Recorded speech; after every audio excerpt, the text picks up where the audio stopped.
What's going on, everybody? Jeff Holiday here, and I'm very happy to today be interviewing my buddy Joe, also known as Bass Trucker. Hey, everybody.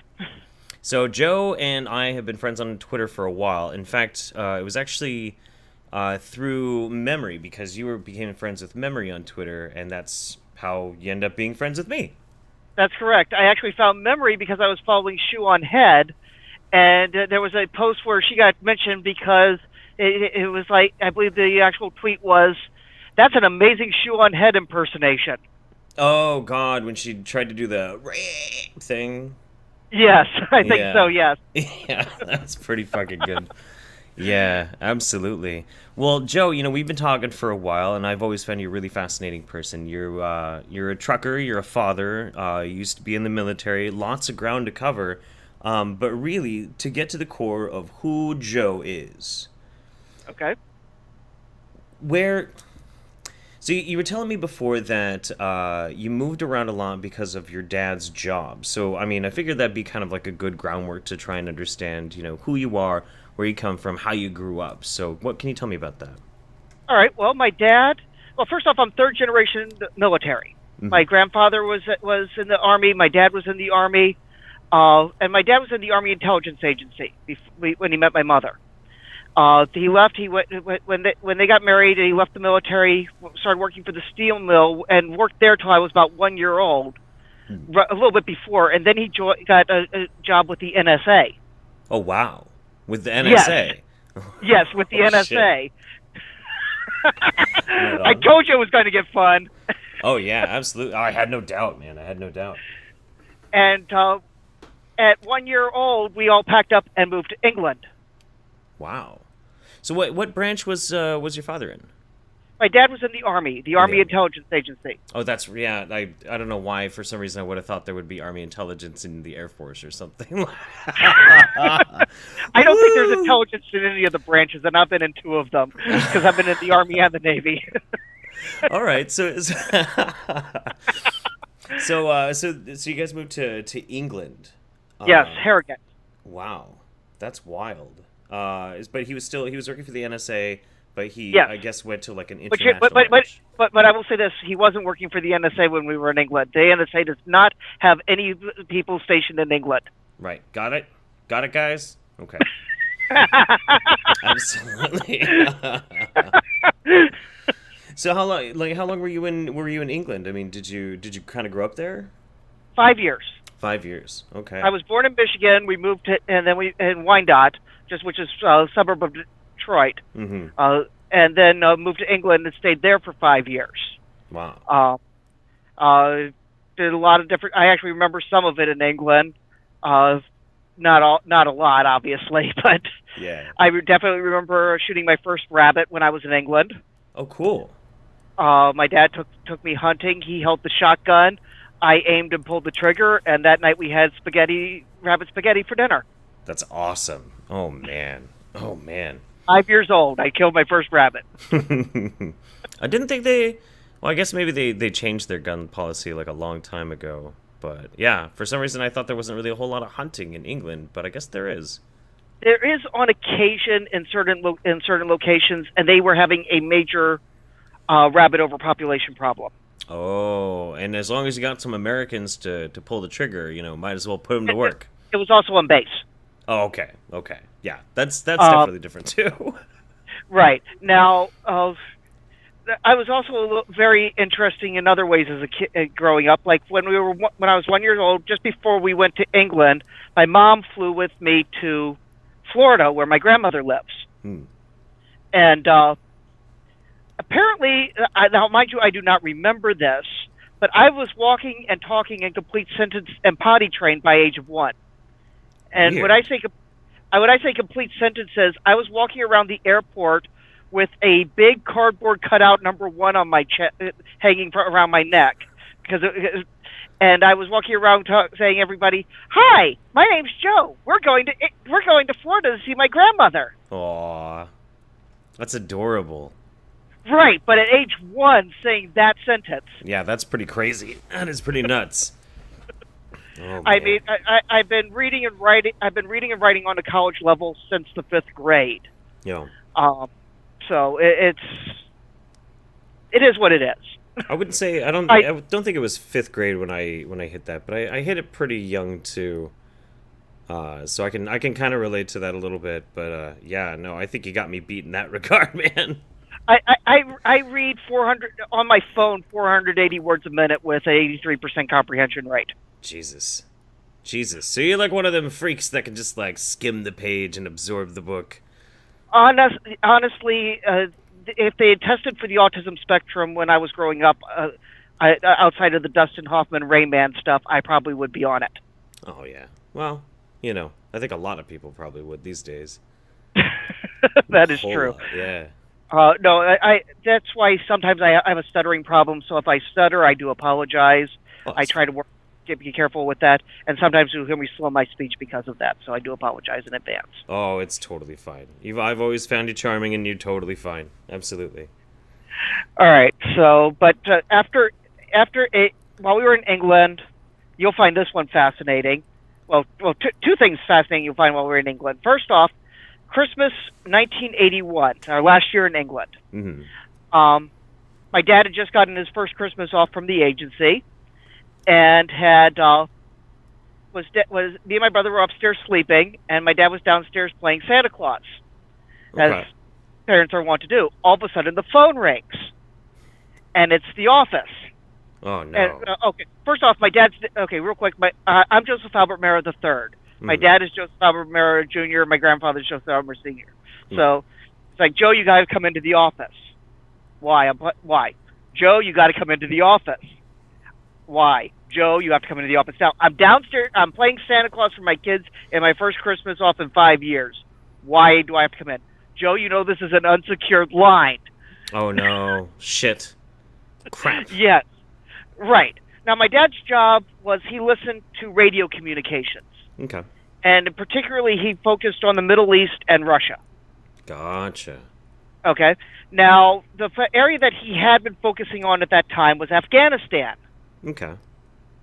Because the Russians had communication posts all around the border of Afghanistan.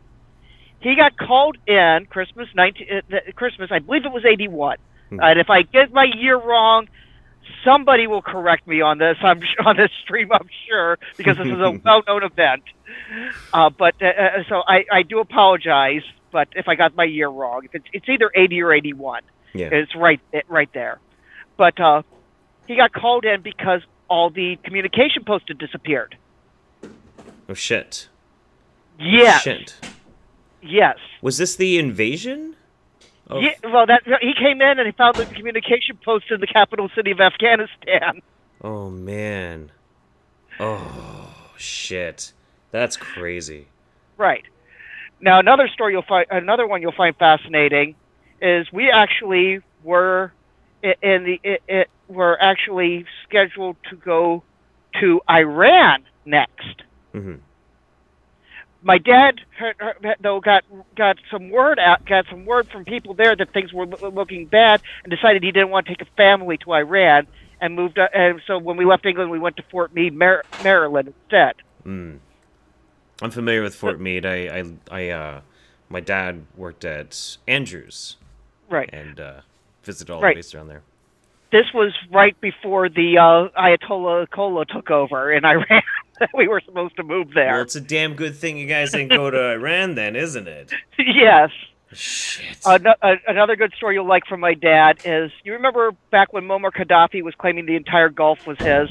Yeah, oh yeah, yeah. Okay. A lot of people don't even remember that anymore.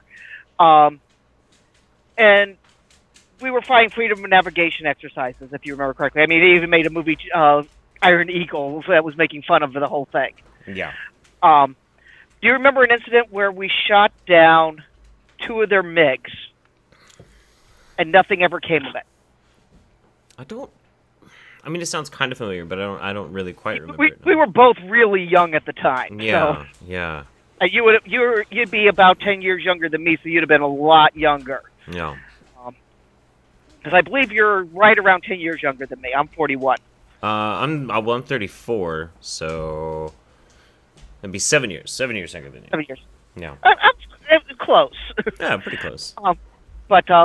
Well, basically, here's the story of this one. This one's hilarious. Hmm. The the Libyan pilots were trained in England, Mm-hmm. and the Libyan air traffic controllers were all trained in England. So all their commands were in English. Okay. Okay. My dad was able to listen in. Now, the Libyan MiGs were secondhand from Russia. Mm-hmm. They're Russian cast-offs. Right. And they had an issue sometimes where every so often when the MiG when they would arm a missile, it would launch. No matter what. Like no matter what. It would just deploy it rather than just like simply get it ready. Exactly. So we have these two Libyan. We're flying in freedom of our pilots who cannot listen to the MiGs, Right. which is funny because my dad in Fort Meade, Maryland, can.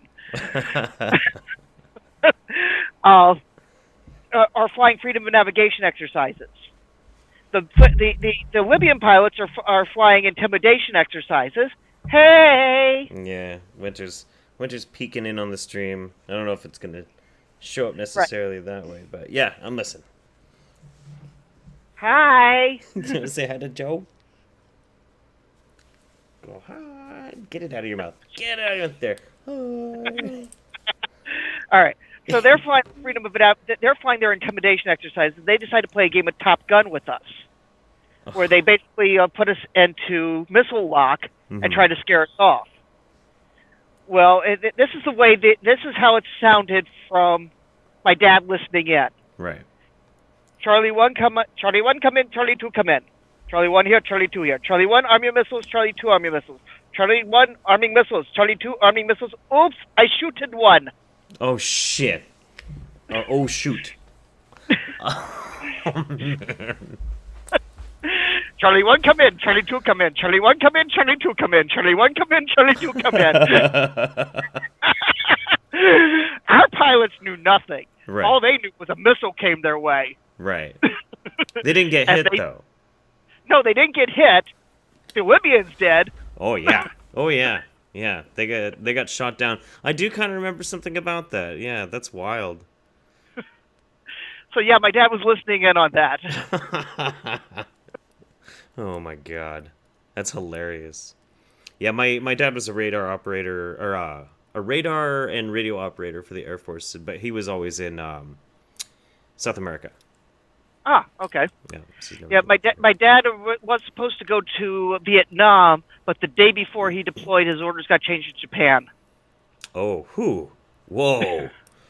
That's fortunate. Seriously, the day before he deployed, he had his bags packed and everything. That is very fortunate. Oh man, that's a much better deployment. Go and hang out in Japan instead. But then again, my dad did get arrested there. He shot a goose, and they tried to claim it was a swan.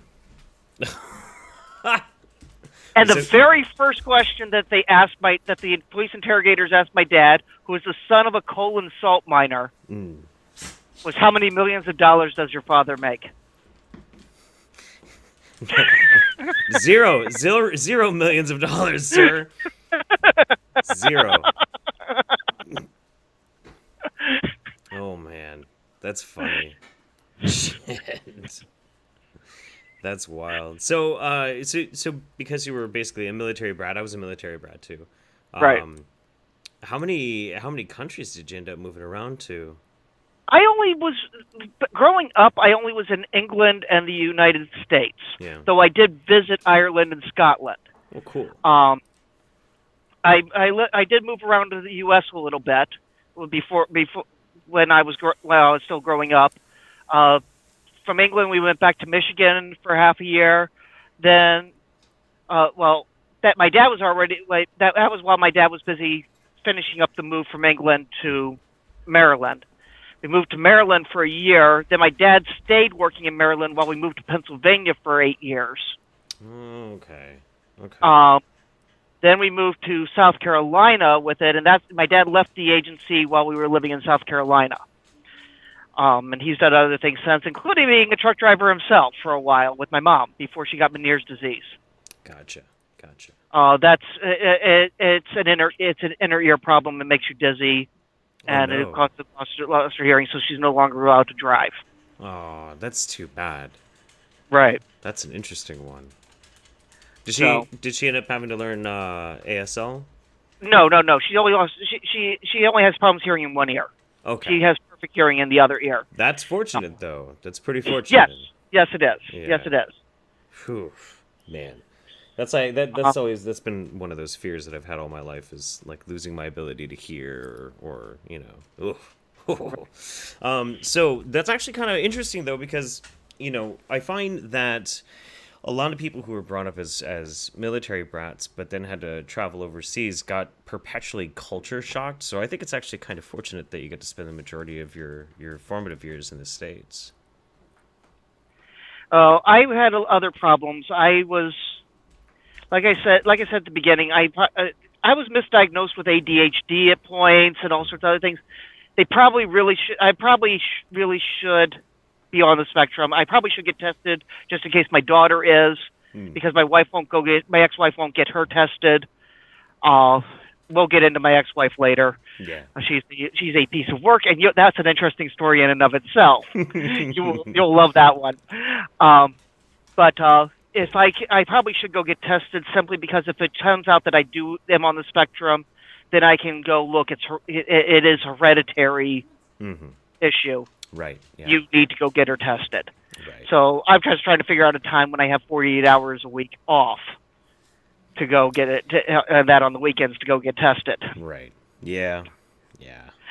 I Um, understand. That's rough. that- Where did you? So in that way, I imagine that's kind of an allusion to just. Was it discipline problems when you were growing up? I told you about my reading skills before, Yeah. about my reading and writing.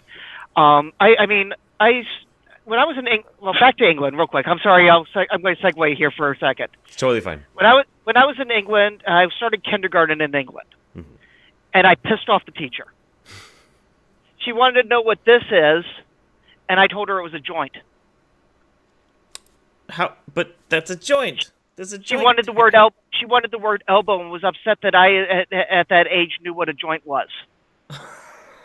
Get over it, lady. Wow. But they weren't teaching me to read in England. Mm-hmm. I moved to halfway through kindergarten. I moved to Michigan, and I'm behind the class because they're teaching everybody to read. Oh, So wow.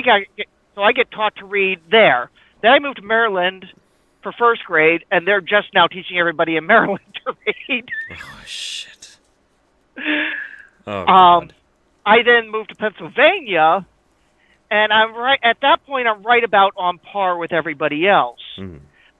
But at this point, I've moved around so much in my school, and between that and the social issues that I have, because I do have social issues, there's just no ifs, ands, or buts around it. I have a hard time. I've gotten better, Mm-hmm. but I have a hard time communicating sometimes. And I got bullied a lot and things like that. And some of it was so strange. Hmm. Like I got picked on one time because I went to take a dump, and it's like, oh, you're sitting down on the toilet. Yeah, I don't want to poop on my legs.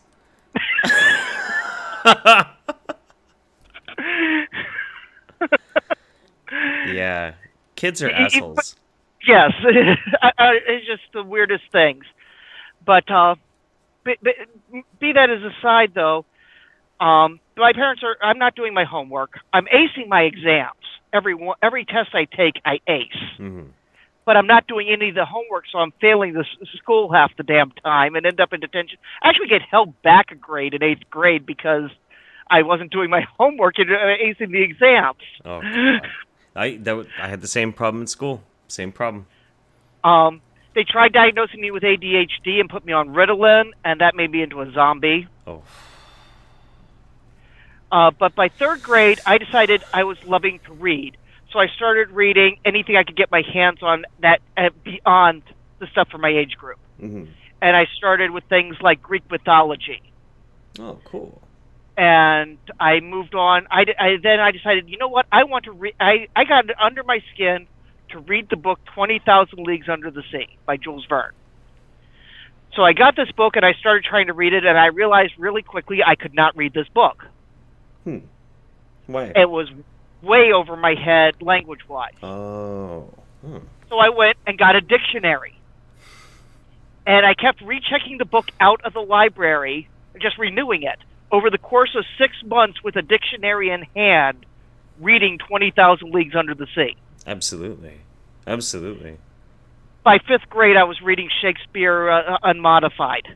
I still can't read Shakespeare unmodified, so... Ridiculous. But you see, but that's how I got to that point. It wasn't just...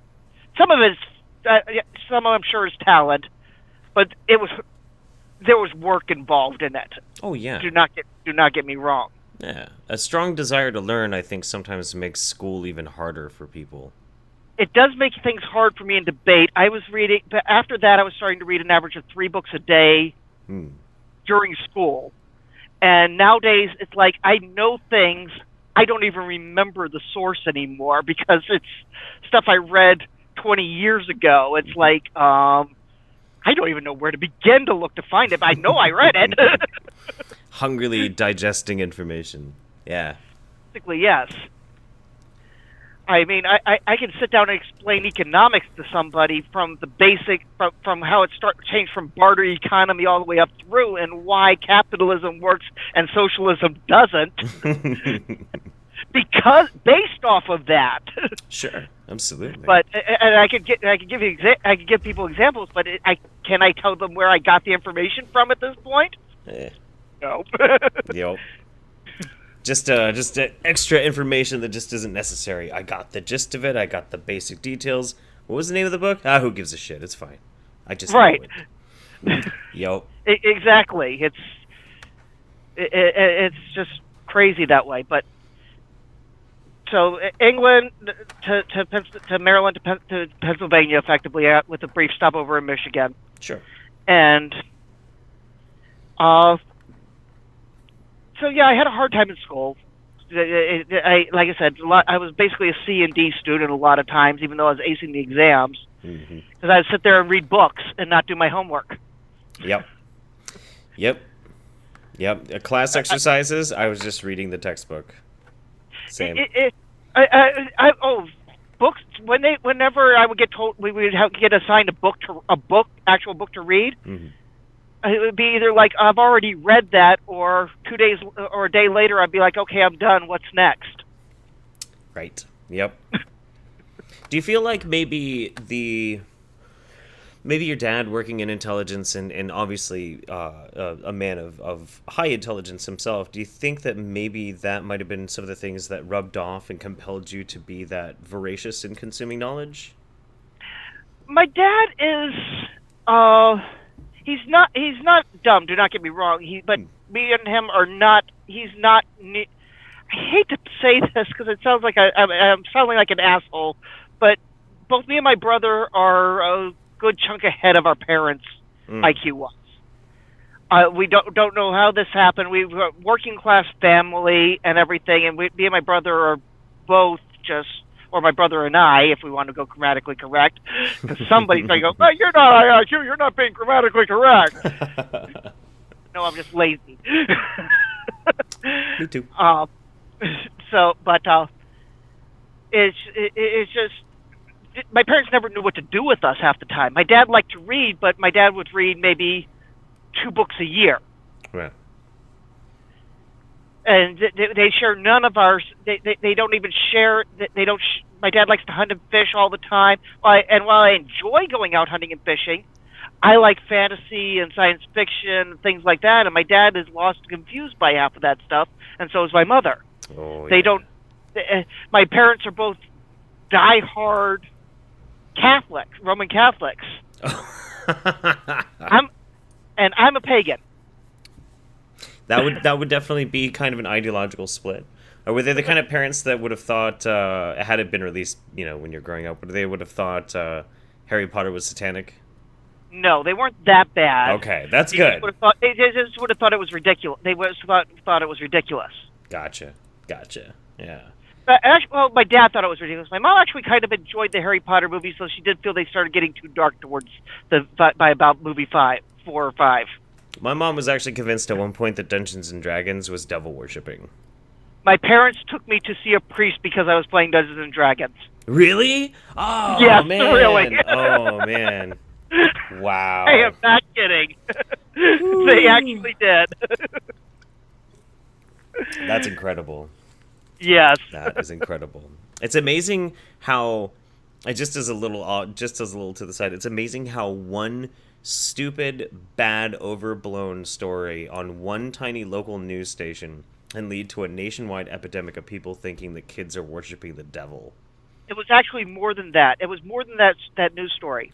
Really? It was actually that was actually the least of it. Hmm. It was more the work of one man by the name of Jack Chick. Oh, Jack Check. Oh God, was it him that spread that He's panic? he was the writer of Dark Dungeons. Was he? Yes. Okay, interesting. And that movie was actually done up by the people at Gen Con. That picture, it was done up by the people at Gen Con as a movie with his permission before he died, Wow. and which was hilarious because they played it straight and it made fun of them. Yeah, yeah, absolutely. That's incredible. Oh my God, I'm gonna have to look into that. Holy shit. Yeah, look That's up great. Dark Dungeons on YouTube and watch it. It's like a three-part movie on YouTube. And I guarantee you, it's worth the time and it's worth the laugh. Oh man. All right, so a bit of a shaky time in school and that sort of thing. What and when did you start feeling like you might want to look at a career into the military, or did you try something before that? Okay, well, my military career was interesting. We'll go there now. Sure. After I moved to South Carolina, I was still in high school. Hmm. I actually joined the military and went to Army basic training between my junior and senior year of high school. I didn't even know you could do that. Yes. That unfortunately led to an issue where I wanted to join the football team my senior year. And I wrestled back. I had wrestled back when I was in Pennsylvania. Okay. So I've done wrestling. I wanted to join the football team, but I missed all the summer practices, so I didn't even think anything of it. My history teacher, my senior year, was also the football coach, and after class we were just talking, and I'm like, yeah, I kind of wanted to join the football team. He's like, well, why didn't you? Like, well, I missed all the summer practices, and you can't join if you miss the summer practices. That's the school rules. Hmm. He's like, well, why did you miss them? Basic training. I think the guy wanted to hit me. Really? Why? He straight up was like, I would have personally coached you on the plays. Oh man. The primary thing we do during summer practices is physical training. And you already did that in spades. Oh shit. So after I got out of high school, I went full-time military. Yeah. And got in trouble. Uh-oh. Underage drinking. Oh shit. During the Clinton years. Mm. When they were kicking you out if you blinked the wrong way. Yeah. Yep. So I got discharged. It was a general discharge. Not good, but not bad either. Right. Just middle of the road. And I started puttering around doing different things. I worked at a personal care home. Mm-hmm. I went to Job Corps. Started the college program there. Got clerically trained. Tried to unionize the students. I was an activist when I was younger. This is why I try not to pick too hard on the 20-something activists. Yeah. I was living with anarchists when I was living in Philadelphia. Well. Out on the street protesting the KKK and Sweet. doing things like that. Hell yeah. I did my time almost. It wasn't SJW back then, but it was.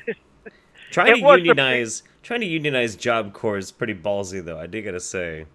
They were stealing from us. Well, like most Job Corps programs do.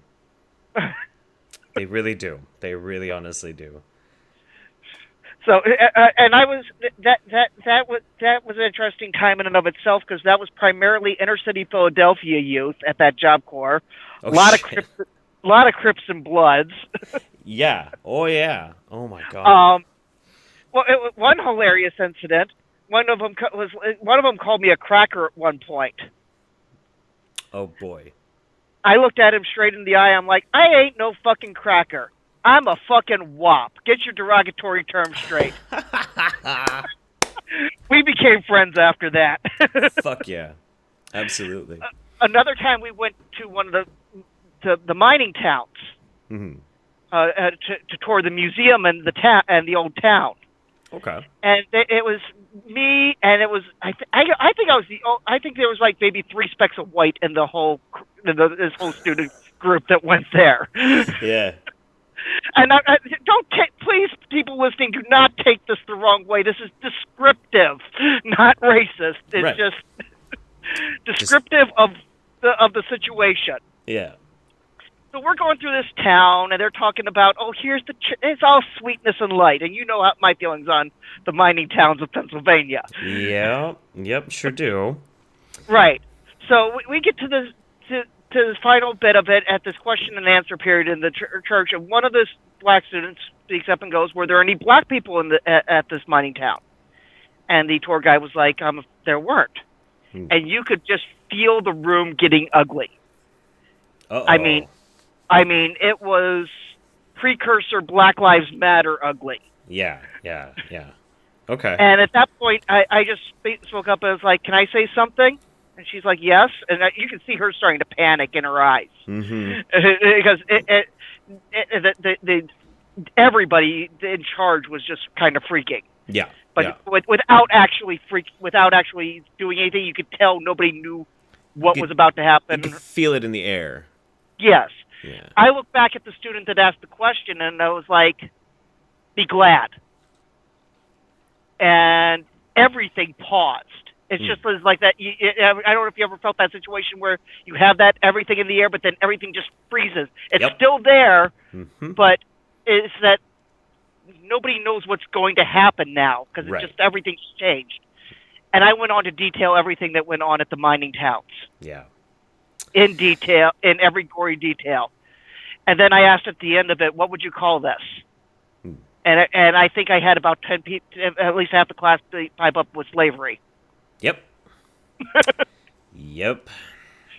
And at that point, I was one of the guys from then on. Absolutely. That's great, man. I did get asked at one point, "This happened to your great grandfather. Why are you here? Why aren't you asking for stuff? So the government owe you things." No. It didn't happen to me. Happened to my grandfather, not me. Great grandfather, but yeah. Great grandfather, yeah. No, I don't get to claim it on his behalf. Sorry. Yeah. He was still alive at that point too. Oh wow. God, that's crazy. Yeah. No, that is definitely a really interesting part of the of American history, and I really do want to do some more digging into it. You know, I'd known a little bit about it, but you know, I think there's a lot more that I need to pick your brain about. We should work on that. We will definitely do that at some point. Yeah. But after I left Job Corps, where they graduated me early with honors because I was trying to unionize the students. Just get out of here. Get out. Go. Pretty much, yes. I went to Philadelphia and started living there. Started living with anarchists there. I have. I think of my life as boring, and then I start telling it to people, and I see people's reactions like yours. It's like, yeah, it wasn't boring. It was not boring. Shit. Started working at a telemarketing company called Mercury Marketing Technologies as a telemarketer. Moved to fixing their computers. Mm-hmm. With no training, I just started fixing their computers, and they moved me to that position because I was doing it. Right on. Then we were selling long-distance service. Now, their story at this point was the long-distance company we were selling for broke their contract with us. Okay. We'll get into why that may or may not be a false story later, but so they had to stop selling. Okay. And they had been talking to me a couple times about selling web pages. Okay. To business. And so they shut down the company, sent everybody home, and said, "Here's a copy of Microsoft Front Page," because this is the 90s. Yeah. 98, 99. Here's a copy of Microsoft Front Page. You have 3 days to learn it. Give us sample web pages for businesses, and write a script for our telemarketer, a basic script for our telemarketers to sell them, so as we can work on that. And Oh, shit. Challenge accepted. challenge accepted, and I became vice president of Mercury Marketing Technologies in charge of web page design. Nice. Hell yeah. Working 18. No. No? No. No? No. Uh-oh. No. First off, $400 a month after before tax or after taxes was what I was making. But the job title's supposed to keep you warm at night. I was working 18 plus hours a day. I can't remember how many times I actually slept in the office. Oh, God. And here's what they were actually doing.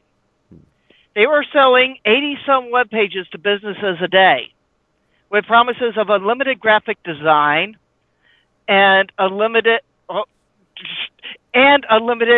web space. All charged for a low fee of $19.95 a month, billed to your phone bill. Oh, crap. What the fuck? It was a scam. Was it? Okay. Oh, shit. Oh, no. I mean, so they never delivered on any of their promises. No, they delivered. Mm-hmm. They would give you a very cheap ass. But what they delivered was my sample page. Here's what it'd be like. I'd write up a sample page for the company and be like, okay, here's a basic idea. What do you want done with it? And most of them would throw it in but what they were doing with that was they would package it up like it was without my knowledge. Mm-hmm. They would package it up to look like it was junk mail, and send it with the link and everything, and send it off. And the person, most cases, would just drop it in the garbage. Oh, they wouldn't even look at it. Exactly. So they would just be this one line of $20 on their phone bill each month that most people didn't even notice. Holy shit. That's insane. Wow. Yeah, the owner of that business is currently serving 20 years for milking $73 million out of his businesses. Oh, good. Well, fuck that guy. Yeah. Jesus. I left the company before that, before any injunctions came down or any problems like that happened, and I didn't. And in full disclosure, I kept telling them this was not the right way to go about doing things. Right. Yeah. Well, another bullet dodged, I suppose. Jeez. Yes. That's crazy. Bullet dodged. At that point, I moved back in with my parents for a little bit. Got a 3-hour lecture on the way home for having a pagan as a roommate. You had a pagan as a roommate. Yes. Well, how did they know that he was pagan? It was like this 70-year-old pagan activist witch, and my downstairs neighbor told them when they came to help me move out. Oh, crap. He's been living with a witch up there. Pretty much, exactly. Wow. That's ridiculous. What the fuck? At that point, I had moved to South Philadelphia. Mm. And this was in the 90s in South Philadelphia. There was a fire in the apartment next door, mm-hmm. and the firemen broke in my door to check the walls. The landlord didn't repair my door for 4 months. I had computers and stuff in there and everything. Nothing got stolen. Well, that's good. Well, I had an Italian last name on my door in South Philadelphia in the 90s. Oh, yeah. No, nobody's going to mess with your stuff. Nobody's going to mess with your stuff. Oh, shit. Yeah. I knew where every one of them hung out. When I was walking to look at the apartment in the first place, I was on walking down a street in Philadelphia, a trashy neighborhood, bums everywhere, little Italian restaurant, limo pulls up, and guys in silvery Italian suits get out. Italian guys in silvery Italian suits get out and go in. Yup. Yeah. Oh, the 90s mafia. I wonder what they were. Yup. Oh, yeah. Oh, shit. It's kind of sad that the mafia dissolved as much as it did. There's so many. What an incredible set of characters and situations, man. The thing is, it does good and it does bad. Yeah. So. Well, it's like most organized religion or organized crime too. Organized crime syndicates. I mean, the Yakuza started out as something to basically be. I think it was Yakuza started out as a revolt by the peasantry, wasn't it? Pretty much same with the mafia. I think most Yeah. of those types of organizations do. Yeah, it It started out started in basically like Sicily. that. The common man basically trying to like, Yeah. build themselves up. Yeah, real quick, I am third generation Italian, third generation Polish. My family's from northern Italy. My mom's side is is Heinz 57, who all married either Italians or Sicilians. Oh yeah. Oh god. Oh my god. What was your family? What was like the structure of your family during World War II? Then I'm kind of curious. My dad's side, on my dad's side was my grandmother was with the USO. My grandfather was in Africa and Italy Oh wow. Okay. fighting. My mom's side, the only one I really know about that was involved was my great uncle Wally, who Mm. was a colonel and was in the Bataan Death March. Oh wow. Oh shit. Yep, Oh my god. Oh Colonel Wallace Hewitt. damn. That's a trip. I always find it interesting too because I do a lot of research around the era of World War II and like how we got to where we are now. And so when I hear that somebody's family is like Polish, Italian, like there can be the American connection because they're American, but also there's like, do you have any relatives that are over there in those countries? If I do, I don't know of them. Yeah. It's not really talked about. We have enough issues on our side of the pond. Yeah. With a great uncle on my dad's side serving jail time for HUD fraud, Shit. Whoops. and on my mom's side out of Louisiana, I believe we had at least one Grand Dragon. Oh shit. Oh no. Oh no. Oh shit. That's not good. Oh well. And then there's things like when my dad was engaged after they were married, but was in Florida with my mom. He was visiting my mom's sister and her husband, Mark Agostini, Mm-hmm. and he took my dad out to my parents out to this restaurant, and the restaurant was actually below a brothel. And every table was served bananas. And then the proprietor came down and is like, "Oh yeah, I'm friends with Mark. Mark tells me you're into guns, Joe." And he's like, my dad's like, "Yeah, come out." Opens the trunk. Oh crap. Whoo boy. Oh, that's funny.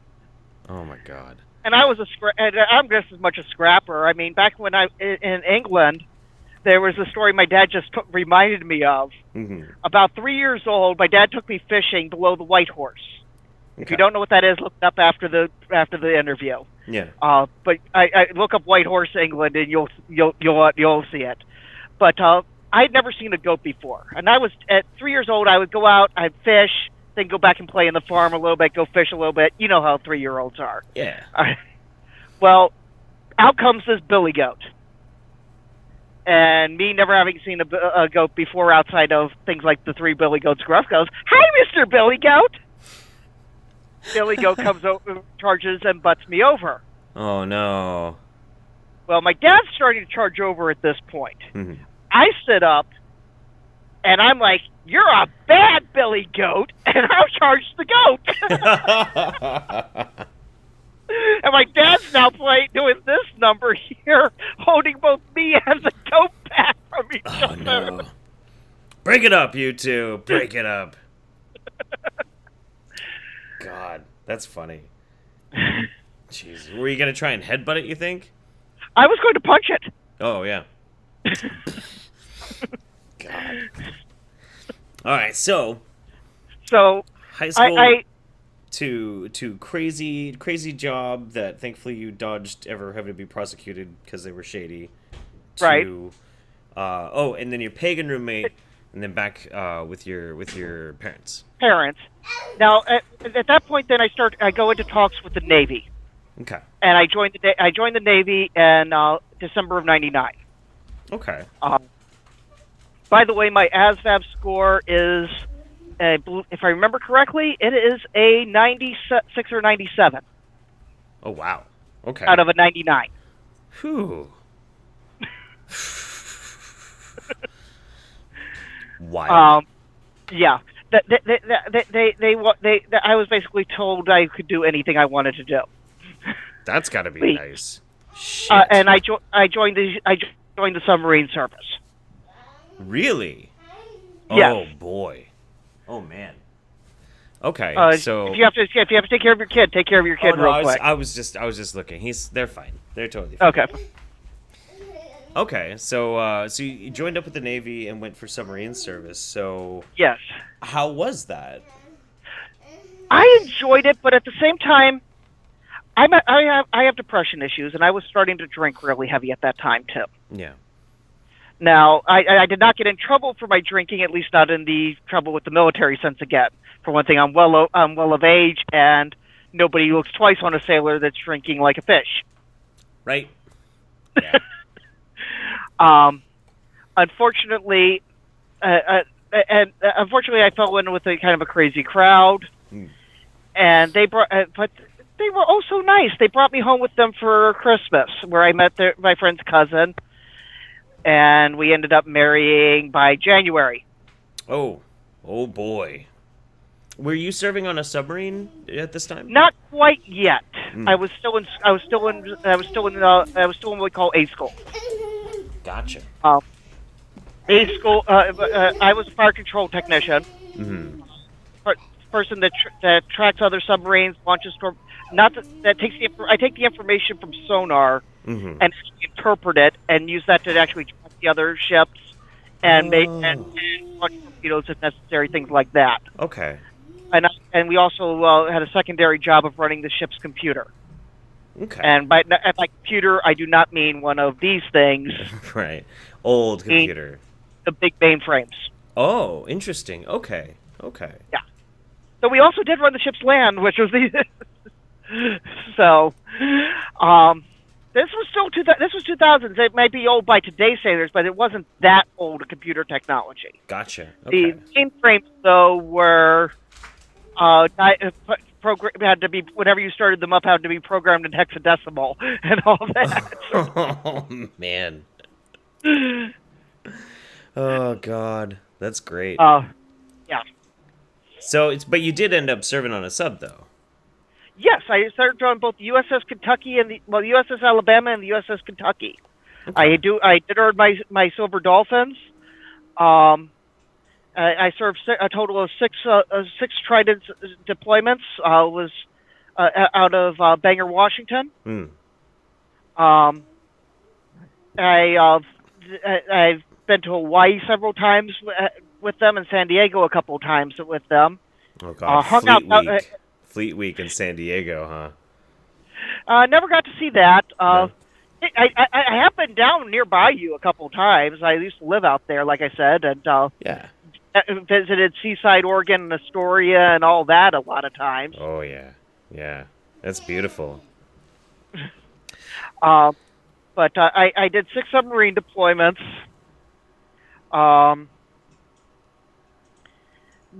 Only one really crazy story from that time period. Mm-hmm. And that was we took a whole bunch of midshipmen, male and female, out on overnight cruises. And it was actually a pretty big deal because it was the first time we had female midshipmen on an overnight cruise. Oh, okay. Yes, the bad part was we broke one. You broke one? Well, what was going on was we'd go out and we'd show off the boat. We'd do what was called angles and dangles. Yeah. And an emergency blow. Angles and dangles is where you take the boat up to you usually use it to test for seaworthiness and make sure everything's stowed and make sure everything's working correctly. Right. But we were doing it to show off. Okay. And you take the boat to a 30-degree up angle, 30-degree down angle. Well, a whole bunch of people down in the missile compartment decided, hey, let's do the old tradition of sliding down the missile deck while we're at a 30-degree angle. Well, wait, there's more. Realize, this is the length of a football field. Oh, yeah. Yeah. It's waxed deck. Oh no. Well, no, yeah. And this girl was on a wool blanket. You know how wool blankets and wax decks react to each other? It makes it extremely slick. Exactly. It's like there's no friction. Yeah. Oh my god. It's about as close to a frictionless environment as you can get without doing major scientific gobbledygook. Shit. Jesus. She bounced off of 3 or 4 HY-80 steel missile tubes on her way down. Oh no. And then hit her leg on the lip, and I personally caught her before she hit her head on the bulkhead. Oh god, that's terrible. Oh man. She shattered her ankle, broke 3 ribs, broke her collarbone, and punctured a lung. Fuck. That is insane. That is absolutely insane. Quite a number of people got in trouble. I bet. Oh my god. Jesus. Well, I mean, thank God she didn't fucking die, though. I mean, it could have been a lot worse. Right. Her parents tried to sue, and she's like, "No, you're not." They're like, well, she's like, I do extreme sports. I did an extreme sport without taking the proper safety precautions or knowing what I was getting into. It's Yeah. my own dumb fault. Fuck. Kind of like a person. You actually have to respect her. Yeah. For that. Yeah. No, absolutely. That's wild. But it did end her military career. Because she was no longer able to function in the military. Physically. Yeah. Yeah. So yes, we broke a female midshipman. Jesus Christ. That's fucking nuts. That's absolutely fucking nuts. I don't think you knew what you were getting into with this interview. No, I love it. I love it. It's great. You know, a huge chunk of my real life friends are all either, you know, current military, ex-military. They're all pretty smart guys, you know, that are quirky. So like, I tend to be friends, you know, in real life with people just like you. So I fucking love it. I love stories. Oh my god, I just love stories. Well, I left the Navy in 2005. Mm-hmm. And I was intending to go to college. Actually, I even started college at that point. When I caught my... now, at 2003, my daughter was born, by the way. And my ex-wife was starting to get nasty towards me, we should say. Okay. She started getting abusive. Oh. Verbally and emotionally. And it got worse. And it got worse when her family moved to the area. Mm. And it was getting bad already there. We moved. I had to move off of base. Obviously, we moved into this trailer park, and I caught her. She kept telling me money was fine, go to college. And I caught her going to Money Tree to get the money to pay for our lot rent. Oh shit! Oh no! So at that point, I against her wishes, I joined the Army. Right. Oh, well. Moving on to the next stage. Yep. Because now I'm back in the Army again. Well, I mean, you know, obviously, like, the first one didn't take too terribly well just because of, you know, I mean, when you're that young and you join the military, you know, it's you're bound to, like, have too much fun with your freedom. But I mentioned this one went better. Yes, it did. I actually went to both Iraq and Afghanistan. Oof. How many deployments did you have to do? 2 total. My Iraq deployment was extended. My Afghanistan deployment would have been a normal deployment, but I left after 6 months. Okay. And we're about to get into why. Gotcha. Okay. All right. I'm ready. Okay. But by the time I got back from Iraq, which while I was in Iraq, my parents went and visited my wife and found cat shit cake behind the couches and all sorts of other nasty shit. Ugh. Well, I come back and I tried to repair the relationship. If anything I did would cause a fight. If I Right. cleaned the house, it would cause a fight. If I didn't clean the house, it would cause a fight. If I came home from work too late, it would cause a fight. If I came home from work too early, it would cause a fight. If I wanted to sleep in the same bed, it would cause a fight. If I didn't want to have sex the one time every 3 months she wanted to, it would cause a fight. Um, if I wanted to join her watching television, it would cause a fight. Just completely dysfunctional at that point. Yes. And every weekend she was going off to these friends' house with my daughter. Mm-hmm. And I had met her friends, and then she started telling me her friends hated me. They couldn't stand me. They didn't want me around. Oh. Well, isn't that lovely? Jesus Christ. Hold on. Okay, there, just make sure I don't actually get interrupted. I was getting a call from an unknown caller, and I just wanted to make sure, because you know how my internet's going. I wanted to make sure that didn't get. I don't care. They can leave a message. It's 9 p.m. at night. Right. So, but where was? So it's just completely dysfunctional at this point. Right, Between you and going wife. over to her friend's house. Friend's house. That she's saying that they can't stand me. Well, all of a sudden, one day she comes home and goes, "I don't care what my friends tell you. I'm not sleeping with their cousin." Oh. Oh. Okay. Remember, these are the friends that, according to her, can't stand me. Mm-hmm. Right. So I get deployed. I go to Yakima for a month. Not Yakima. NTC for a month. California Mm-hmm. training, because we're prepping up for our Afghanistan deployment. And this is going. This is okay. Hold on one second. I'm going to give a pre-warning to our listeners. There are things that are going to be discussed here in the next few minutes that are going to be very disturbing to people. And that's about that. I don't do trigger warnings lightly. The SJWs have just totally destroyed them. Sure. This deserves a word of caution. I understand. There's going to be stuff that's disturbing. So I go to Yakima, to California, to NTC. I went to Yakima so many times that our company had in Washington had the highest divorce rate in the military. Yeah. That colonel ended up getting fired for both treating his soldiers horribly and for misusing government funds and for disobeying orders.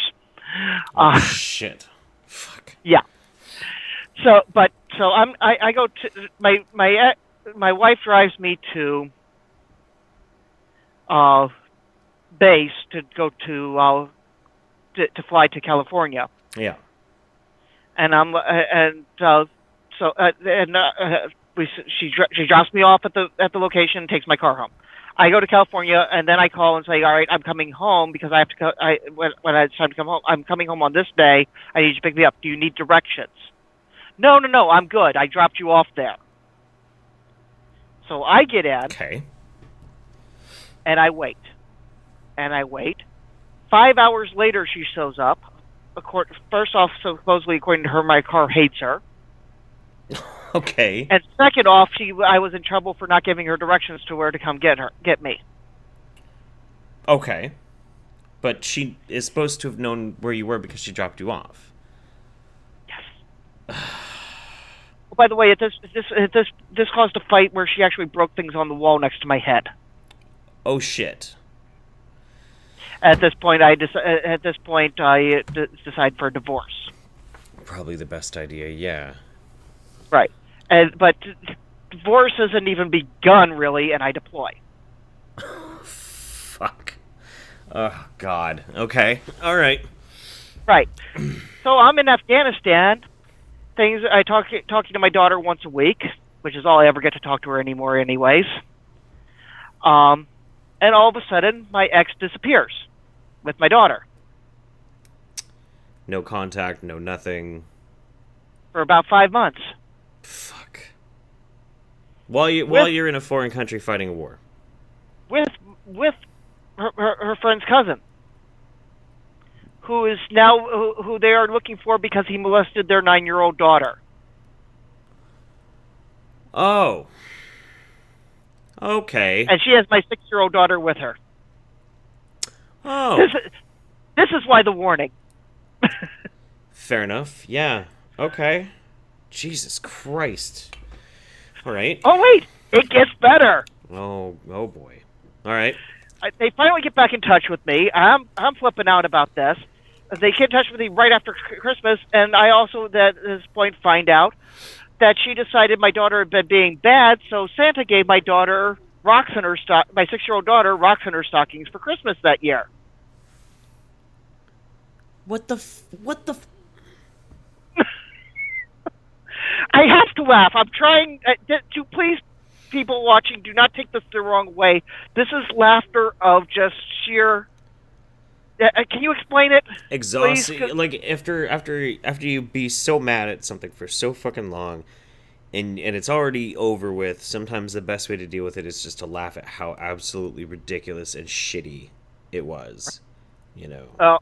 At this point, I suffer kind of a breakdown. I imagine. Totally understandable. And I get sent back to the States. Okay. I start trying to fight for custody, and the judge, the guy's now been arrested in front of my daughter. Mm-hmm. He got arrested actually in front of my daughter. Of course. Who my ex-wife? The arrest happened while I was still in Afghanistan, and my ex-wife told my daughter that I was responsible for her boyfriend being arrested. Oh, you didn't have anything to do with it, though, did you? Oh God. Nope. I'm trying to figure out that one still amazes me to this day. Yeah. And when I go back to the States, long lengthy court battle. He's been convicted after pleading guilty to molesting the 9-year-old girl. She has him living with her, and the judge in Washington State, Kitsap County, gives her custody. What the fuck? Because I do not have enough experience to be the father of a now 7-year-old girl because I have been deployed too much. Oh my God. That makes no fucking sense. No fucking sense. Rather, just feminist judge. What? He was a feminist. Oh, the judge was a feminist? Yeah, go figure. That makes no sense, though. If she, granted, she might have a lot of experience at being a mother, but she wasn't a good one. If she's allowing, oh my God. My daughter, when she, I can hardly speak to I don't get to spend any time with my daughter because I couldn't afford to live there, and B, it was going to be weekly fights with my daughter because she would come to my house, she wouldn't bathe, she was smelling of urine and body odor, and it just. Oh my God. And now she's like that still as a teenager. You remember I was up in Washington this last summer? Yeah, we didn't get a chance to meet. No, we didn't. I just couldn't afford to get down there. We went camping instead. We went camping. My daughter doesn't shower the entire time, even though there was a shower on the campsite, and come to find out it was her time. Oh no. Oh no. Is it just poor hygiene education from her mother? I don't know. And it makes me sick. It drives me up the wall, and it causes fights between me and my daughter because she fights me on it. Yeah. Yeah, that's awful, man. I'm sorry. And her schools are so horrible, education-wise. It's like I'll ask her things that are not where I was at, but where somebody I would expect a third person at her grade level to be at, and she doesn't know. Yeah. And now my daughter's showing other signs of issues. The school counselors have already said that she probably is on the spectrum. My I have free testing available because I have 100% health care, being medically retired. Yeah. And my ex-wife won't take her to base to be tested for autism. Jesus Christ. And my daughter does things like, get this. My daughter will do her homework, Hmm. and then not turn it in. And she's having the same grade issues from not doing your homework as somebody that's not doing their homework Yeah. because she just won't turn it in.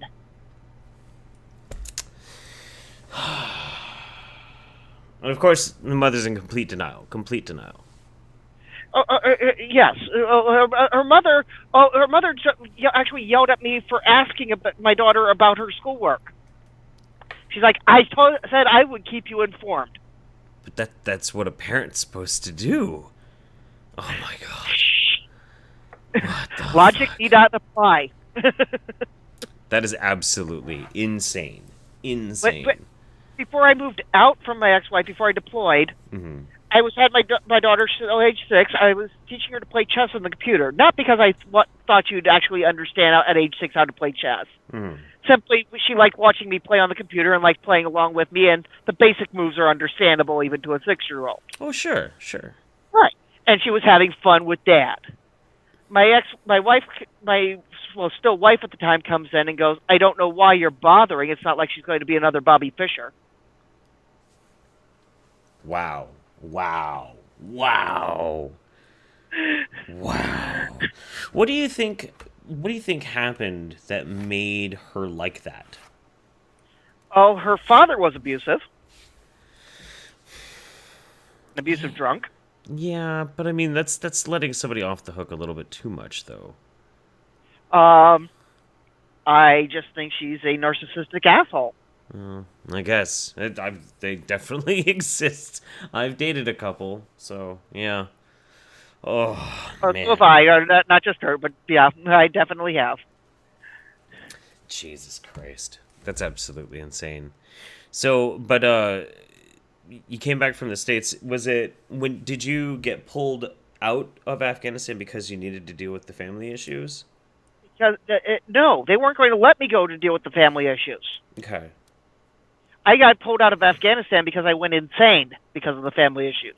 Oh shit. I had complete and utter breakdown. Yeah. Yeah. I kind of embarrassed saying that, but There's no shame in it. There's no shame in it. That's an extraordinary circumstance to be found in.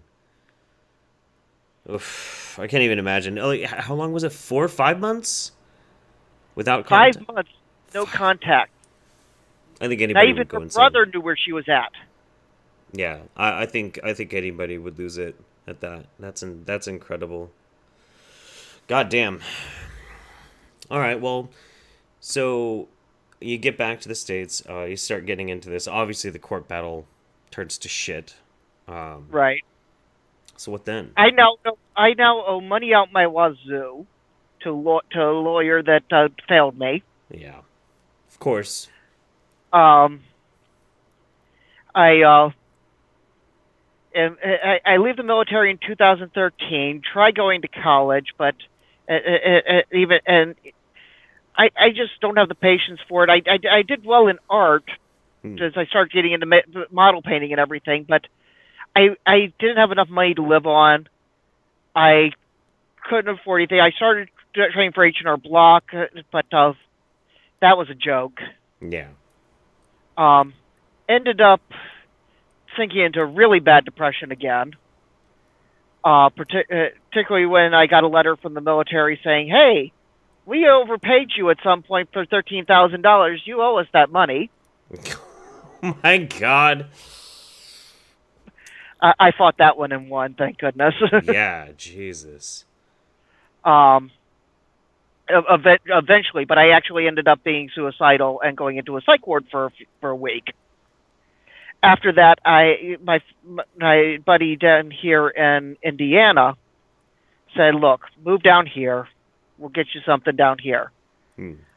Got down here. His partner in the truck driving industry was leaving to go to another company and go solo, and so he got me into truck driving school on my GI Bill.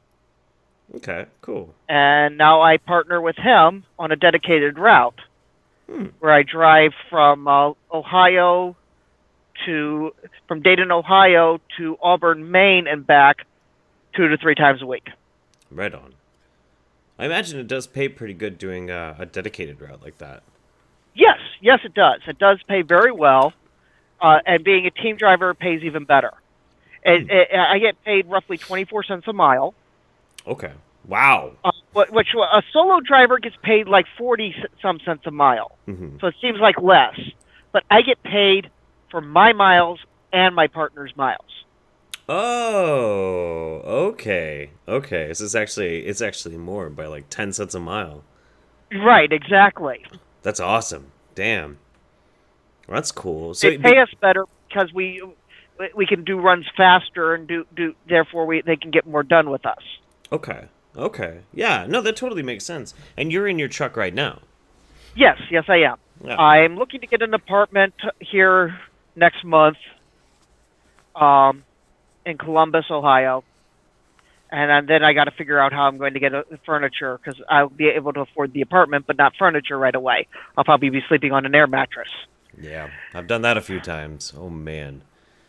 Oof. So, but Um it's just living in the truck is okay during the summertime. mhm.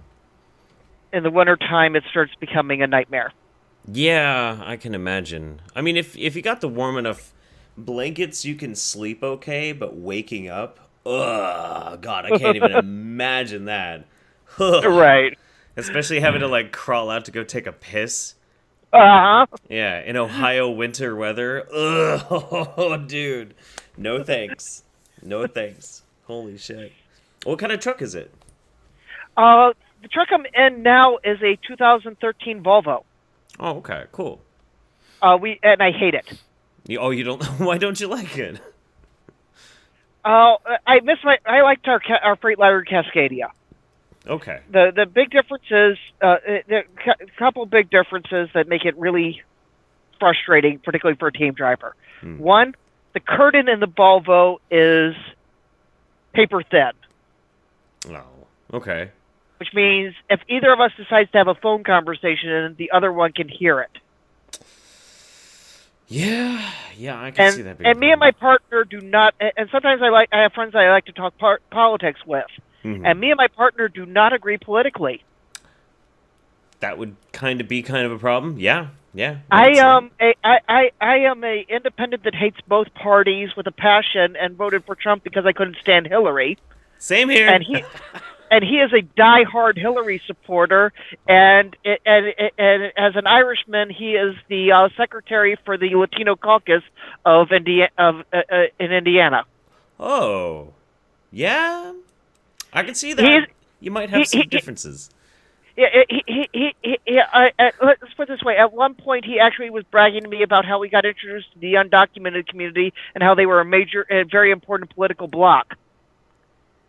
And I'm just Uh, trying to keep my mouth shut and not want to beat my head against the wall. I mean, well, oh, But we just wow. agreed to talk about Magic the Gathering and painting and models, and not talk about politics. There you go. There you go. Much safer.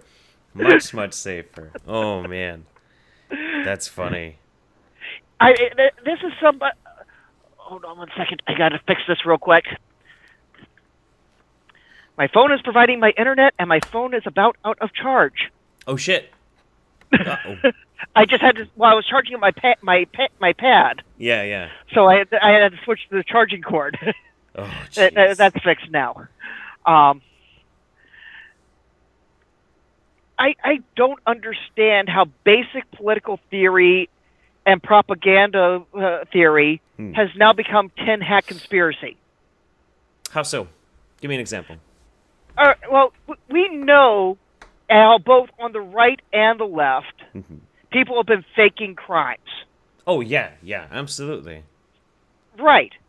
According to people I know, this is all conspiracy theory and Alex Jones stuff. And I'm like, no, this is basic political propaganda theory. It's Machiavellian stuff. Yeah, it's really it even follows the basic method of like, can you prove that this is actually done in with an actual malicious intent and not to manipulate you? Then maybe you shouldn't take it to heart. Like it's actually more rational to be like, well, I can't say for sure if it was real or not, so then it'd just be like, hate crimes! No. Right, yeah, that's what I'm living with. Oh, man. Well, I mean, I guess some people have they have a predisposition to wanting to believe just in case. Just in case, but I don't think you can be objective if you do that. I don't think No. it's a good position. I agree. But it's just, to me, added to that, I have the problem where I put things together very fast. Mm-hmm. To the point that I can't always explain how I put things together. Yeah. I will get from point A to point Z, and I don't understand, and in some ways, I don't even understand how I got from B to Y. Yeah. Sure. Yeah. No, absolutely. But it always comes out the way I say it's going to come out. Mm-hmm. It just, how I get from there to there, I can't always tell you. Right. Yeah. And when you're trying to have a persuasive argument with somebody, especially politically, some people are going to want, that background, and it might kind of stunt it a little bit, but still, I mean, and I agree, like, I do find it so fascinating that people think that it is like an Alex Jones InfoWars sort of thing. I've gotten that too recently, a lot. I think the moment, though, that I decided I was never going to support Hillary, but the moment I truly decided to support Trump over Bernie, Mm-hmm. and wanted nothing more to do with Bernie whatsoever, besides, I already knew he was economically a fool. Oh, of course. Oh, yeah. Yeah, absolutely. And I was already starting to get annoyed with him from some of his social justice and connections and everything. Sure. But the moment I truly decided that I would have nothing more to do with him was when Bernie posted something. It was on a Facebook group, and it was a Bernie. It wasn't Bernie. It was a thing, a news report of something Bernie said. Mm-hmm. I'm like, maybe and it was basically along the lines of, we need to give a stronger chance to these minority communities and things like that, because they're being. I'm like, why are we looking at it this way? Why aren't we looking at it like Dr. Luther King said, and stop not judging people by the color of their skin, and instead by the content of their character? Exactly. I got called a racist and a Trump supporter at that point. Which effectively at that point was like, if that's what a Trump supporter is, I think I'll be a Trump supporter. Yeah, fuck it, whatever. Sounds good to me. God, that's so ridiculous too.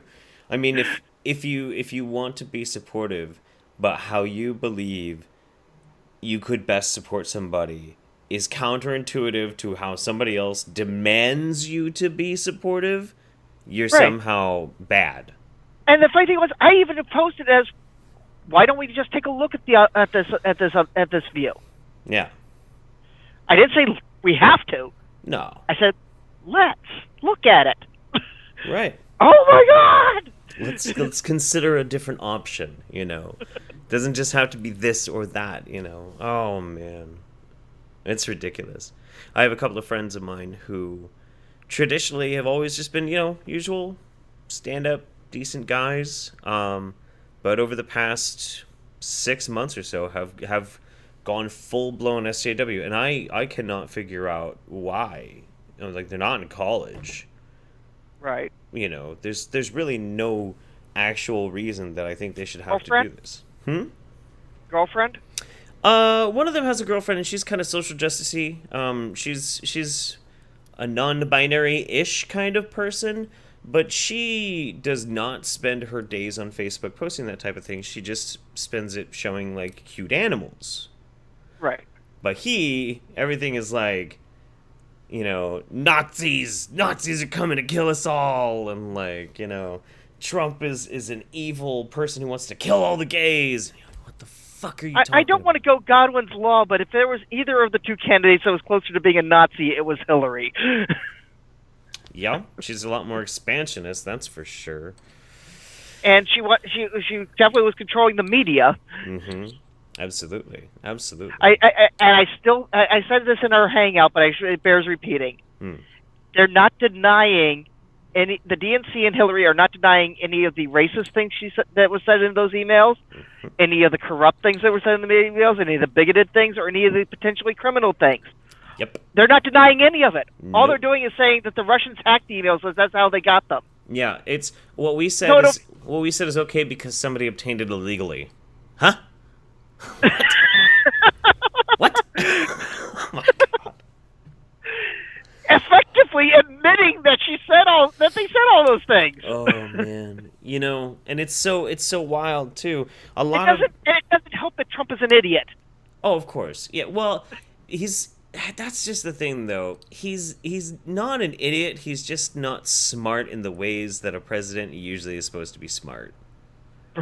He's clever. He's clever, but genius he is not. Genius he is No, definitely not. genius he is not. Yeah. Here's the thing: the worst thing he could be, it was Hillary. Yeah. Yeah. That's exactly how I felt too. That's exactly how I felt. There's only one thing that could make me not vote for Trump, and that was if he was Hillary. Exactly. Yeah. It's not a matter of me liking Trump, No. and I hate sometimes having to defend him. I really do. Me too.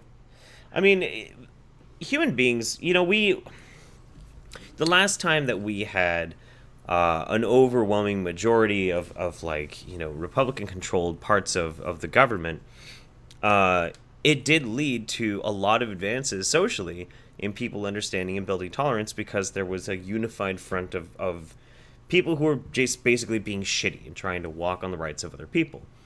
Sometimes I think we need that. Sometimes I think we need to give one side enough power that they piss everybody off, and that kind of unites the body public together, at least in despising one thing. Right. So, unfortunately, I think that's what the Democrats have done recently. Oh yes, it is. Oh yes, it absolutely is. Absolutely. And what's unfortunate about this too? What's driven me crazy is the Clintons are directly responsible for turning the Democratic Party into the Republican Party 2.0. It's the same fucking thing. I agreed.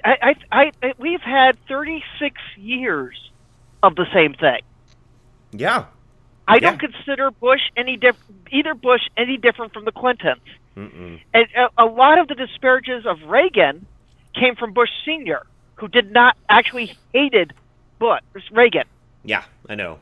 Yep, he really did not like Reagan. And Reagan was such a colossal fuck up in and of itself. Like, the only thing that really saved the Reagan years was ultimately his cabinet. But his decisions he made were fucking disastrous. The Iran-Contra deal, holy shit.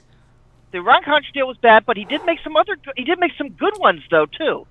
Economically, wasn't as bad as people try to claim he was. That was mostly came from Bush propaganda. Mm-hmm. And a lot of it also the disparity. Thank you. Yeah. I apologize. It's all good. Came about because the social people at the time made a big push that Reagan gave into to close down the majority of the asylums and release these people with minor mental illnesses and severe drug problems and stuff back to their families, and their families didn't want them. Yeah, creating a massive homeless population. Exactly. Yep, I did know that. And then they accuse Reagan of this economic disparity, which was completely manufactured. Because I do remember that time. Everybody was getting richer, with the exception of that one class. Right. And well, there was the huge I got you. Yeah, right. I know. But the other huge economic fuck up though that Reagan, I do believe, did was honestly Star Wars. There was so many other projects that were going on at the time that were really needing the funding, and we had the funding to spend. We absolutely did. But he was so goddamn obsessed with that stupid fucking idea, and it just did not work. And it didn't. and you know that yeah, I hate it happens. It I does. It does. Every president has a fuck up. Every president has fucks up. Fuck the Jesus. But you know what I mean. I know what you mean. I'm not. I actually got to see Reagan give a speech in person. Did you? Yes. That's cool. He was dedicating a building at Fort Meade, and my dad took me and my brother and I out of school, Hmm. and actually took us down to Fort Meade to when I was 10 years old to see President Reagan give a speech, That's cool. and then made us write essays about it for school. My dad got to shake the hand of Hillary Clinton back in the 90s. I'm sorry. He squeezed her I hand know. really hard. He squeezed her hand really hard, and she went, "Ow!" I actually have a videotape of it somewhere around here, which Nice. I'm gonna digitize it. But yeah, I know. I find it so fascinating though, because there's one big major thing that I would like out of any president, and that is don't threaten somebody with nukes, and don't threaten war. That's all. Just don't do that. Just don't do that. Right. JFK threatened people with fucking nukes. He did. In his first 3 years, he threatened to use nuclear weapons twice. Twice. I don't think a president should ever say, "I will never use nukes." Well, no. I don't think. I don't think they should have to. You know? Well, no. Well, people keep asking. That's one thing that people kept bugging Trump about the nukes issue. He didn't bring it up. People brought it up to him. Yep. And the thing is, I don't think a president should ever say a president or potential president should ever, under any circumstances, say, "I will never use them." Oh no, you need the threat, but it has to be an unspoken threat. You know. Right. What did he say? I don't remember what he actually said. Okay. I honestly don't. I'm not defending him. I just know that he was for it. It's another one of those topics like, really? Yeah. Why are we asking this question? Yeah. Why are we asking about abortion, which can't even be changed at this point? There is nothing Trump can do to change the abortion laws. No, I know. It's all just rhetoric. It's smoke up the asses. There's nothing he can do to change the gay marriage laws. Mm-mm. None of that's going to change. No. He doesn't. It was actually funnier. Hillary had a better chance of changing the Second Amendment than Trump does of changing those, because of the way the court is currently stacked. Yep, absolutely. And it would take 8 years of Trump and another president to start changing those laws. Yeah. It's ridiculous. The whole thing is absolutely insane. Most people just don't even understand how the process works. It's funny. But you know, again, he's better than Hillary. I hope. And The worst it can be is Hillary. Yeah. There is a couple. There's some things that makes me want to beat my head against the wall with him. Mm-hmm. Like he's now telling people he doesn't need their votes anymore, and he's also now telling people he will not prosecute Hillary because it was a good talking point before the election, but that's all it was. Yeah. I mean, but it just feels like it's disrespectful. The Insider Club, though, like, I knew that she was never going to get prosecuted, because the Insider Club in Washington, I'm sure somebody basically came up to him and said, look, if you try and pursue prosecuting Hillary, I will never, ever work with you. And it was probably somebody really important. Probably multiple people did that, actually. Yeah, like, we don't get prosecuted. It does not matter. Leave it alone. I actually am slightly encouraged by his infrastructure plan. Believe it or not, all joking aside about professional wrestling, I'm encouraged by Linda McMahon being the small business advisor for his cabinet. She is smart. She does know what she's talking about. And she took, and while Vince knew the show aspect of everything, of wrestling, she was the one that handled the business and took it from a small regional company that was in Connecticut and New York to a worldwide publicly traded company. It's pretty incredible. And they're massively profitable. Massively profitable. Exactly. And so to say she doesn't know small business, She started in small business. Mm-hmm. And now she's a billionaire. Yeah, that's like the stupidest thing I've ever heard anybody say. Yeah, yeah. And then people griping about General Mathis being, and it's like, the military loves General Mathis. Yep. That's what you Because want. That's what because you want. because he will keep us out of there for the most part, and if we go in, it's going to be go in, get the job done, and get the fuck out. Yep. Yep. As soon as I heard Mad Dog Mathis was gonna be appointed, I was like, yes, yes. God, that's what you need. You need somebody that has been to war and doesn't want to waste lives. Yeah. Yeah. If they may be a war dog, but they know war, and he's not a number counter. And a true soldier is always going to be the person who first and foremost takes care of his men. You Right. know. Some parts of me almost wish, though, we would go to not the Hollywood version where they tried to make it fascist, which it wasn't, but the Starship Troopers model. Oh, Citizens. Yeah. Have you ever read the book Starship Troopers? I did. Yeah. Yeah. Yeah. But not a lot of people tried to claim it was fascist and warmongering, but the story was told from the point of view of a military guy. Yep. Yep. And the Service thing was, guarantees citizenship. right, which wasn't actually the case in the book. Yeah, I know. What it was you signed up for public service, which could be the military, and quite often was, and you couldn't be active. You had to have completed your term of service at a minimum of 2 years, and then you got your franchise rights. Oh, yeah. That's right. I remember now. People mix up citizenship and franchise rights all the time. Yeah. Yep, they do. That's so And crazy. And the thing was, it was basically like you had to earn your franchise rights, and even they say in the book, it's not necessarily a better form of government. It's just one that's less likely to have a rebellion or go unstable, because everybody that's willing to act has acted and is voting. All right, so Joe, I guess we'll start wrapping this up. Anything else that you'd like to tell us about yourself before we start moving on?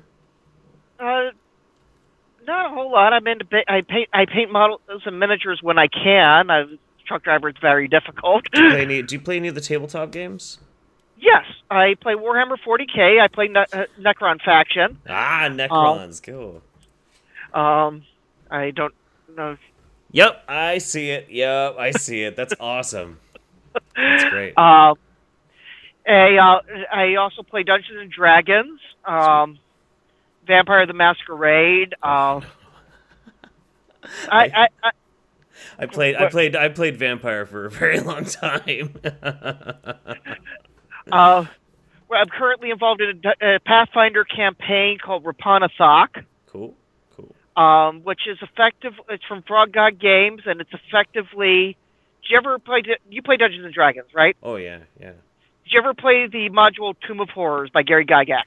No, I never played. We owned it, but we never got around to actually playing. But it. you at least know of it, right? Oh yeah. Now imagine Tomb of Horrors that is a dungeon that's big, a dungeon in an area that a Tomb of Horrors difficult thing that's designed to take you from level 1 to epic. Oh, cool. Interesting. All at Tomb of Horrors difficulty. Wow, that sounds fun. It is. It's a blast. It is nasty. There are total party kill traps everywhere, and it is. Oh God. Oh man. There is even a giant unkillable shit monster. Nice. I love shit Yes. monsters. Is he the shit lord? No, unfortunately, this one here, it's more like the Golgothan from. Oh, Dogma. Yeah. Or actually, even closer would be. Do you ever play the video game Conker's Bad Fur Day? Oh, fuck yeah, I have. Yeah. He is the Mighty Pooh. Yeah, the Mighty Pooh. That's awesome. Well, what this was in the dungeon of Rapana Thok, there is actually a latrine in the barracks. Okay. Okay, it's one of the few dungeons I've seen that actually had a toilet. It's convenient. Yes. Well, a mimic decided he was going to hang out in the pit, in the toilet pit, Gross. and disguise himself as a toilet to eat people. And one day, this mimic ate a mage that was carrying the staff of the Archmagi on him at the time. Oh no. And upon eating the mage and dropping back down into the pit, the staff broke inside of the mimic, Uh-oh. permanently fusing the mimic to the To the- contents of the pit. Yeah, to the big massive pile of shit. Right. That is immune to everything Gross. and has massive regeneration. Oh, I don't want to fight a shit monster. That sounds terrible. You can't kill it. And if you do kill it, it comes back in 1d4 days. Gross. Gross. You'd think killing it would actually be kind of a mercy, you know? I'm just such a big piece of shit. Oh. All right.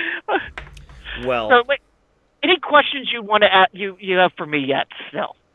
Oh gosh. Let me look at my list. I think we covered most of the ones that I was curious about. The only one that we didn't get a whole lot into was I knew that you had been busy in like activism sort of things when you were younger too, you know, running with anarchists, going up against the KKK, that sort of thing. I was serious. I was out there shouting war lyrics at them. Nice. Well, they think it was the KKK and the skinheads. Yeah. And I was out there shouting a line from a war song: "Brains full of shit, boots full of lead, straight from Hitler's ass. It's the Nazi skinheads." That's the perfect end cap. Joe, thank you so much. Thank you so much for spending some time with me. Thanks for being a patron, man. Nope. Next time you come over to the West Coast, we absolutely have to hang out. There Right. is talks about what is this music concert that the big festival thing? Louder Than Life in Kentucky. That's the one. I would say Rock on the Range, but that's pretty much sold out at this point. Gotcha. For May, and that's in May, and it's already sold out. Louder Than Life, yeah, there it is. I'm gonna look into that too, because starting next year, me and Mems really want to get out and like try and travel around a lot more. So it'd be wonderful to meet up, to go and do some great stuff. Yeah, no, thank you so much, man. I really appreciate it. Thank you for having me. It was a pleasure actually telling my story, and I like I said, I tend to find my life boring. Oh, it is definitely not fucking boring, man. All right, to everybody out there watching, thank you so much for taking the time to join with us. For those watching it later, from me and Joe, I imagine. Bye! Thank you.